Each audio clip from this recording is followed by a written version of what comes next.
Setelah kita membahas tentang computing service, tentang storage service, dan juga tentang networking service, ini adalah core service utama terakhir yang akan kita bahas, yaitu database service.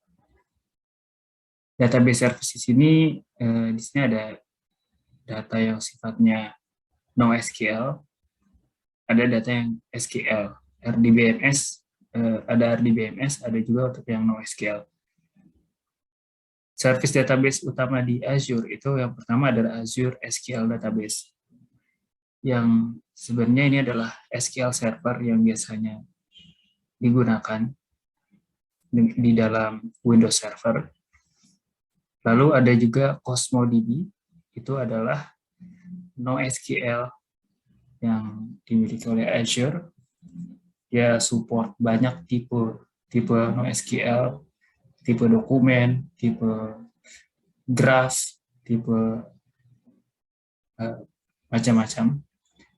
Lalu ada juga SQL Managed Instance, ini juga sebenarnya SQL Server, cuma bedanya Managed Instance ini sifatnya kita lebih spesifik, dia lebih support banyak fitur yang lebih lengkap ketimbang SQL Database. Lalu ada juga Azure SQL for MySQL. Ini adalah MySQL yang diadopsi oleh Azure, tentu dengan fitur-fitur tambahan. Lalu ada PostgreSQL juga, ini Azure SQL for PostgreSQL yang bisa digunakan dengan database PostgreSQL. Keuntungan dari menggunakan service database di Azure itu yang pertama adalah ini merupakan service PaaS, Platform as a Service. Sehingga kita tidak perlu lagi memikirkan infrastruktur di belakangnya seperti apa. Lalu bisa menggunakan RBAC, Role Based Access Control. Jadi di dalam database ini kita bisa mengatur siapa saja yang bisa akses, read, siapa yang bisa write, dan seterusnya untuk mengakses database.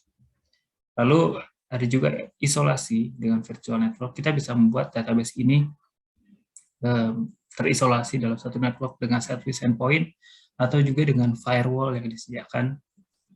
Jadi setiap service pas di Azure itu menyediakan firewall, di mana hanya IP range tertentu yang bisa akses atau virtual network tertentu yang bisa akses. Lalu ada tersedia untuk backup dan disaster recovery.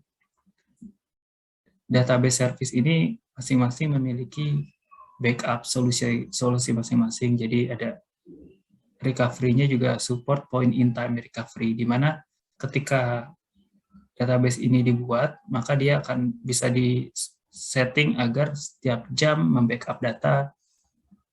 Lalu ketika ada kegagalan, maka kita bisa mengembalikan data tersebut ke beberapa waktu sebelumnya.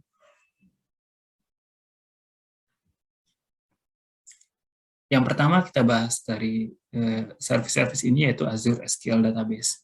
Azure SQL Database itu jelas ya, dia SQL Server di Azure. Lalu dia itu ada fitur Platform as a Service, SLA-nya dia 99,99%. Semua database management function itu dilakukan secara otomatis dari upgrade SQL servernya, patching yang terbaru, backups, dan monitoring. Itu semuanya dilakukan secara otomatis. Lalu migrasi data itu menggunakan namanya Azure DMS, Database Migration Service. Database Migration Service itu disupport oleh SQL Server dan Azure SQL Database. Kita bisa memindahkan dari dari SQL Server ke Azure SQL Database. Seperti itu. Lalu di sini ada skenario, ada gambar skenario bahwa Azure SQL Database itu bisa menyimpan certification details, training. Ini contoh-contohnya informasi apa saja disimpan di SQL. Dia juga untuk data-data seperti personal dan manager information, data-data yang penting, dia bisa ada enkripsi tertentu di bagian kolom. Jadi kita bisa membuat ini fitur SQL Server di mana kita bisa mengencrypt data sehingga dalam satu kolom tertentu agar tidak bisa dibaca secara gamblang oleh orang yang mengakses tabel tersebut.